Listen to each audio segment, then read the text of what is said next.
আসসালামু আলাইকুম। আমি আতিকুল্লাহ। ফ্রি বাংলা টিউটোরিয়ালের পক্ষ থেকে আপনাদেরকে স্বাগতম। আজকে আমরা কিছু সিলি সিলি কিছু কাজ দেখব। সেটির জন্য আমরা প্রথমে যে কাজটি করব সেটি হচ্ছে যে আমি এখানে ইমেজের মধ্যে গেলাম, ইমেজ রোটেশন। সো বুঝতেই পাচ্ছেন যে আমি ফ্লিপ ক্যানভাস, ভার্টিক্যাল, হরিজন্টাল। তো আমি এটাকে হরিজন্টালি দিলাম, তো চেঞ্জ হলো। আবার ইমেজের মধ্যে গেলাম, ভার্টিক্যালি দিলাম, তো এখানে আমার এই জিনিসগুলো চেঞ্জ হলো। তো চেঞ্জ হওয়ার পর আমি যদি কন্ট্রোল জেড দেই তাহলে সে আমাকে আগের অবস্থায় ফিরে ফিরে নিয়ে আসছে। অথবা আপনি যদি এখানে যান, এখানে দেখুন যে রিডো ফ্লিপ ক্যানভাস, আমি যদি এটির মধ্যে ক্লিক করি সে আমাকে কি বলে এটাকে, আমি পরে যে কাজটি করেছিলাম সেই অবস্থায় সে আমাকে ফিরিয়ে নিয়ে গেছে। আবার এখানে দেখুন স্টেপ ব্যাকওয়ার্ড, আমি যদি স্টেপ ব্যাকওয়ার্ড মানে আবার পূর্বের অবস্থায় ফিরে আসলাম এক স্টেপ। আবার এখানে যে দেখুন এবার স্টেপ ফরওয়ার্ড, যে আবার আমি পরের অবস্থায় ফেরত গেলাম। তো এটি actually control Z, shift control Z, alter control Z, এইটির মাধ্যমে আমরা এই কাজগুলো করতে পারি। এবং এখানে দেখুন আমি এখানে যে এই ইমেজটি ওপেন করেছিলাম, ইমেজটির ওপেনের প্রথম অবস্থায় এটি এরকম ছিল, দ্বিতীয় অবস্থায় এখানে ছিল, এবং তৃতীয় অবস্থায় এখানে আসছে। মানে আমার হিস্ট্রিতে, আপনার এই হিস্ট্রিটি যদি এখানে না থাকে তাহলে আমরা উইন্ডো থেকে গিয়ে আমরা এই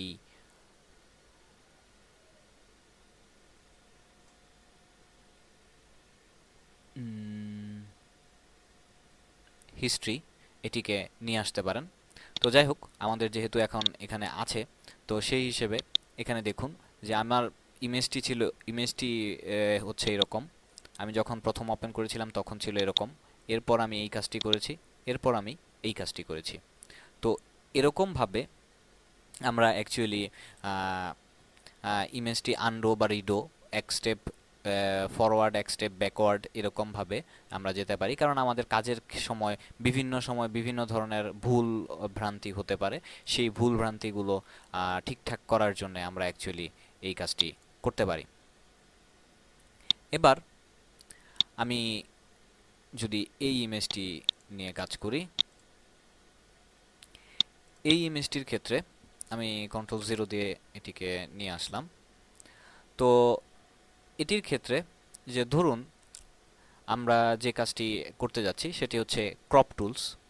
ক্রপ টুলসে এখানে আমরা যদি যাই তাহলে এখানে দেখুন আমি এটির উপরে মাউস যদি নেই তাহলে এখানে দেখাচ্ছে যে ক্রপ টুলস, এবং এটির শর্টকাট কি হচ্ছে সি, এবং এটির মধ্যে যদি আমি ক্লিক করি তাহলে আদার্স অন্যগুলো আসছে, বাট আপাতত আমি ক্রপ টুলসটি দিয়ে এই কাজ করতে যাচ্ছি।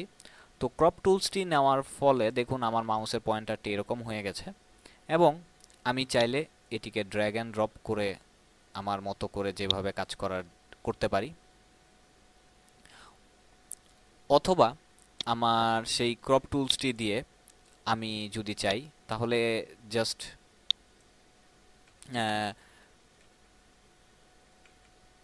যে আমি যদি চাই তাহলে যে দেখুন আমি যদি এখান থেকে এটি চেঞ্জ করতে পারি, তো আমি এটি করলাম না। তাহলে এখানে সিম্পলি আমি যদি এটা করে ফেলি তাহলে রাইট চিহ্নের মধ্যে যে ওকে করে ফেলো। আর যদি আমি এটি এইভাবে চাচ্ছি না, তো এটি এখানে আমি ক্লিক করলাম, তাহলে আমার সেই আবার আগের অবস্থায় ফিরে আসলো। তো আমি যদি চাই যে আমি চাচ্ছি যে আমার এই ঘরটুকুকে ক্রপ করার জন্যে, তাহলে আমার ওইখান থেকে মাউসটা যে পয়েন্টারটা এখন অটোমেটিক্যালি এখানে চলে এসছে, এবং এবার আমি এটিকে ড্র্যাগ অ্যান্ড ড্র্যাগ করে যে আমার পছন্দ মতো এখানে করতে পারি। অথবা এখানে যদি আমি চাই তাহলে এখানে রেশিও অনুযায়ী, যে আমার কোন রেশিওতে আমি করতে চাচ্ছি সেই রেশিও অনুযায়ী আমি এটিকে করতে পারি। আবার এখানে আরেকটি যেই ব্যাপার রয়েছে সেটি হচ্ছে যে অটো ওভারলে আর নেভার শো ওভারলে, মানে এখানে যে আমার এই যে গ্রিড বারটি শো করছে, সে এখানে দেখুন অলওয়েজ শো গ্রিড বার, মানে গ্রিড বার শো করার জন্য বলা হয়েছে। তো আমি যদি এটিকে নেভার দেই তাহলে সে এটি আমাকে শো করবে না। আর তবে আমার মনে হয় যে এটির থেকে এই অপশনটি বেশি বেটার, যে অটো শো ওভারলে, যে এটি এখন আমাকে শো করছে না মাউস উপরে নিলেও না, কিন্তু আমি যখন এটিকে ধরছি তখন ঠিকই আমার এটি এখানে শো করছে। তো এরকমভাবে অ্যাকচুয়ালি আমরা এই কাজটি করতে পারি। এবং এবার যদি আমি এখানে প্লাসের মধ্যে ক্লিক করি তাহলে দেখুন আমার ইমেজটি কেটে গেছে। তো এখানে আমি যদি এটির মধ্যে ক্লিক করি তাহলে সে আবার নতুন করে আমার এই ইমেজটি কাটার জন্য সুযোগ করে দিচ্ছে। তো আমি যেটি করতে চাচ্ছি যে আমি আবার পূর্বের অবস্থায় ফেরত চলে আসলাম। তো এতক্ষণ আমি যা করলাম সেটা হচ্ছে যে আমার এই ঘরটাকে এখানে কেটেছিলাম, কেটে আমি সব কিছু ফেলে দিয়েছিলাম, মানে আমার বাকি যে অংশটুকু সেটা চলে গেছিল। বাট আমি চাচ্ছি যে এখানে দেখুন ডিলেট ক্রপ পিক্সেল, আমি এখানে ডিলেট মানে ওইগুলো ফেলে দেওয়ার কথা এখানে বলা আছে। তো আমি যদি এটিকে ডিলেট না দিয়ে এটি এমনেতে এবার আমি এটিকে ক্রপ করলাম এবং এটিকে আমি ওকে দিলাম, তাহলে এখানে দেখুন যে স্টিল নাও আমার এটি আছে, মানে ক্রপ করা হয়েছে। বাট এখানে দেখুন আমি যদি আমার সিলেক্ট কি দিয়ে এখান থেকে আমার সেই ইমেজটি এবার নাড়াতে পারছি, এবং আমার যদি মনে করি যে আমার সাইজ এটাই, বাট এটুকু আমাকে চেঞ্জ করতে হবে বা এই জায়গায় আমাকে এইটুক ক্রপ করতে যাচ্ছি, তাহলে আমরা এটা করতে পারি। তো এবং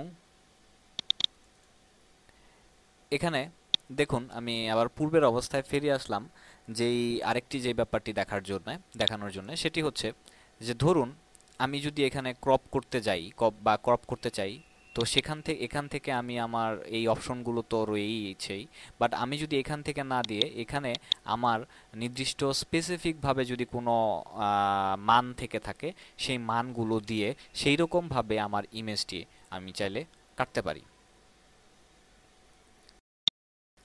তো একটু আগে আপনারা হয়তোবা দেখেছেন যে আমি যখন এটি ক্রপ করেছিলাম এবং ওকে দিলাম, তো আমি যদি এবার কন্ট্রোল জেড দেই,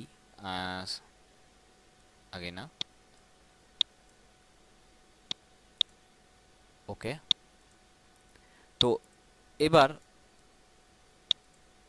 তো আমি এটিকে যদি কন্ট্রোল জেড দেই এবং দেখুন এখানেই আমার এই ইমেজটি মানে নাড়াচাড়া করছে, যা করছে আমার এই সাইজ এটাই রয়েছে। এবং আমি আমার পূর্বের অবস্থায় ফিরে নিয়ে আসছিলাম কিভাবে, এখানে হিস্টোরির মধ্যে গিয়ে।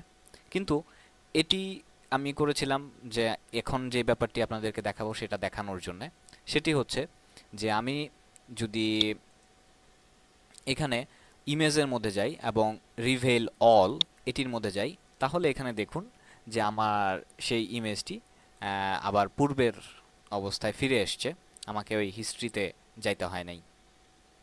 এবার আবার এই ক্রপ টুলসে ধরুন আমি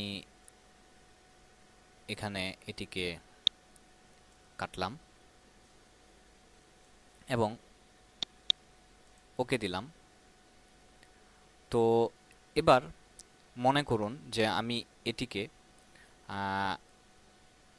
যদি বড় করতে যাই তাহলে এখান থেকে আমি সেটিকে বড় করতে পারছি, কারণ আমার এখানে এই ডিলেট ক্রপ টুলসটি এখানে উঠিয়ে দেওয়া হয়েছে। তো ধরুন আমি যেটি করলাম যে এটিকে সিলেক্ট করে ওকে দিলাম এবং এবার আমি এটিকে যদি বড় করি তাহলে দেখুন যে নিচে আমার একটি ট্রান্সপারেন্ট ব্যাকগ্রাউন্ড চলে আসছে, কিন্তু এটি আমি নর্মালভাবে এরকমভাবে টেনে টুনে এই জিনিসটি করেছি। কিন্তু আমি এখানে যা করতে চাচ্ছি সেটি হচ্ছে আবার কন্ট্রোল জেড দিয়ে আমার আবার এটিকে আমি এখানে দিলাম এবং যেটি আমি করতে চাচ্ছি সেটি হচ্ছে অল্টার শিফট প্রেস করে, দুটি কিবোর্ড কি প্রেস করে আমি যদি এটি এবার এখানে বড় করি তাহলে দেখুন যে আমার দুই পাশে এটি বড় হলো। এবার দুই পাশে বড় হলো এবং এখানে একটি কথা বুঝতেই পাচ্ছেন যে আমি যদি অল্টার শিফট দেই তাহলে আমার মাঝামাঝি ছবিটিকে রেখে দুই পাশে সমানভাবে চারদিকে সমানভাবে বড় হচ্ছে, এবং যদি খালি শিফট প্রেস করি তাহলে জাস্ট এটি আমার প্রপোর্শনালি উইথ এবং হাইটের দিক দিয়ে এটি আমার বড় হয়। তো যাই হোক, তো এখানে আমি এটি করলাম এবং এটিকে আমি ওকে দিলাম। ওকে দেওয়ার পর এখন আমি যদি চাই এটির মধ্যে আমি এবার এটিকে যেখানে ইচ্ছে এখানে বসাতে পারি। আচ্ছা, বসাইলাম। এবার আমি একটি এখানে নতুন লেয়ার নিলাম। নতুন লেয়ারের পর নেওয়ার পর এখানে আমি এডিট এবং ফিল, যেটি শিফট F5 দিয়ে দেওয়া যেতে পারে, ফিলের মধ্যে গেলাম এবং ফরগ্রাউন্ড কালারের মধ্যে আমি এখান থেকে ব্যাকগ্রাউন্ড কালার হোয়াইট দিতে পারি, অথবা এখান থেকে আমি ব্যাকগ্রাউন্ড কালার যেটি দেওয়া যদি দিতে চাই সেটি দিতে পারি, অথবা আমি ধরুন এখানে গ্রে কালার দিলে আমার মনে হয় ভালো লাগবে না, আচ্ছা হোয়াইট দিলাম জাস্ট সময় বাঁচানোর জন্য। ওকে, তো এবার দেখুন আমার এখানে এটি হোয়াইট কালার হয়ে গেছে, কিন্তু স্বভাবতই আমার ছবিটা দেখা যাচ্ছে না। কিন্তু ছবিটা এখানে দেখুন লেয়ার প্যানেলে ঠিকই আমার ছবিটা আছে।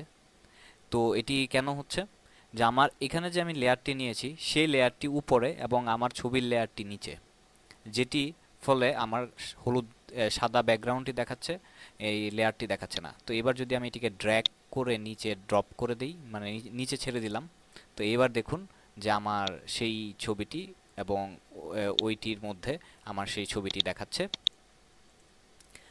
তো এটিকে আমি যদি আমার সাইজ টাইজ ঠিক করলাম, এবং এখানে যদি চাই আমি ইফেক্ট দেওয়ার জন্যে স্ট্রোক এবং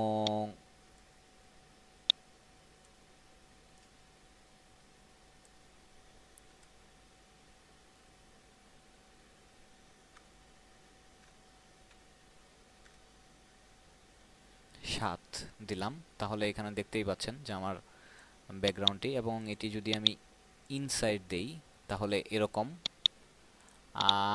সেন্টার, তাহলে এরকম সেন্টারটি এখানে সুন্দর লাগছে। তো সেই হিসেবে আমি এটিকে ওকে দিলাম। তাহলে এখানে দেখুন যে এখানে আমার সেই ছবিটির মধ্যে এবার মনে হচ্ছে যে সাদা একটা ব্যাকগ্রাউন্ডের মধ্যে একটা ফ্রেমের মধ্যে আমি আমার এই ঘরের ছবিটি এখানে রেখেছি। তো এভাবে অ্যাকচুয়ালি টুকটাক কাজ করা যেতে পারে। তো এই ক্রপ এবং ট্রান্সফারেন্স এই এই এই ক্রপ টুলস নিয়ে আমি আগামী টিউটোরিয়ালে আরেকটু কিছু কথা বলবো। আজকে এই পর্যন্তই, ধন্যবাদ।